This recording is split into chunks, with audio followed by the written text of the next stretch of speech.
All right, 33ers, it's over. It's officially over for us old folks. The younger generation has now taken over the vinyl revival. Oh, damn it, my back. If you look at the top selling albums for last year and the music trends being tracked by Luminate, it's all about Taylor Swift, K-pop, and music streaming. I gotta admit, I was somewhat shocked when I dove into these numbers a bit, and maybe you will be as well, but at the same time, it's also really encouraging to see young people still buying physical media in this digital streaming age, though it seems that some of these records are being purchased as merchandise. That's some though, some, not all. And there's also some good news for the rock genre. Let's dive into this.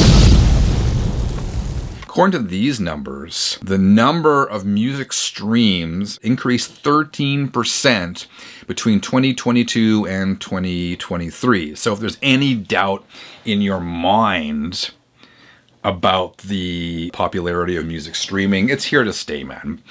A lot of us who watch this channel are music collectors, right? We buy CDs, we buy records, that kind of stuff. But most people, general population, has moved on from that. They're embracing streaming. But things get even more interesting here. We're gonna get to the vinyl and CDs in a second, but check this out. The fastest growing genres in the US, okay, this one is the US. The fastest growing genres on streaming are world music, Latin music, and country music.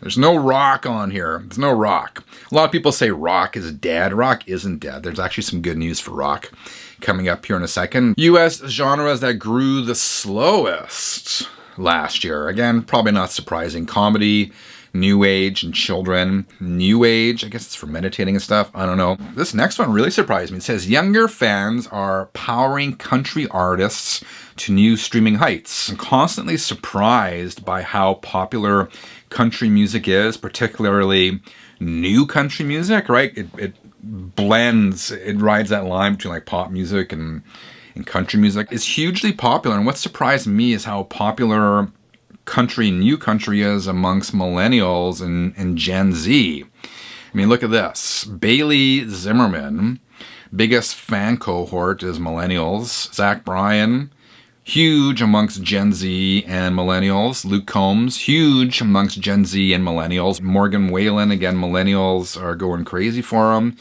Whereas the average country fan is not streaming music, they listen to the radio, and that's boomers. This one I also thought was interesting. Country is huge amongst people, but the most popular genre is hip hop. So in terms of streaming, of all the music streamed, 1/4 of it is hip hop. But here's the good news for rock, right? People say rock is dead.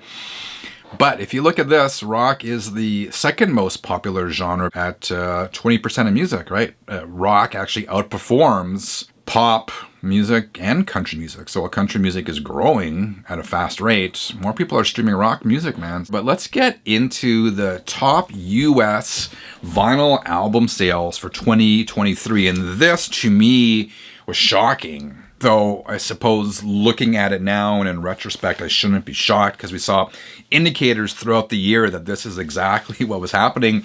But look at this, the top vinyl album sales of the last year. And all of this is geared towards young people, right? It's young people who are snapping up all these records. Like spots number 1, 2, 3, and 5 on the list of the top records sold last year all belong to Taylor Swift. It's not small numbers, man. Her 1989 Taylor's version sold over 1 million copies in the US last year alone. So obviously we know Taylor Swift is probably the biggest pop star on the face of the earth right now. Billboard magazine this week reported that 1 of every 15 vinyl albums sold in the US in 2023 was a Taylor Swift record. Talk about bananas, man. That's crazy. Anyway, let's get back to that list of the top selling records in the US last year. Taylor Swift heavy, Taylor Swift heavy, which kind of makes sense. Also, what else? Olivia Rodrigo's on there, Lana Del Rey. The outlier seems to be Fleetwood Mac. That record's from the 70s. Otherwise, this is all new stuff. Super interesting. But that's wild, man. When you look at this, it's obviously the younger demographic that is now really pushing and leading the vinyl revival, which I don't think that was always the case. You know, I think 5 or even 10 years ago when this resurgence or interest in vinyl records started. I think it was mostly, I'm just guessing here, Gen X and boomers maybe kind of buying up those albums they had when they were kids. I think that was sort of the impetus of the vinyl revival. Now, obviously, it's moved on to a completely different thing where obviously we're seeing younger people getting into it.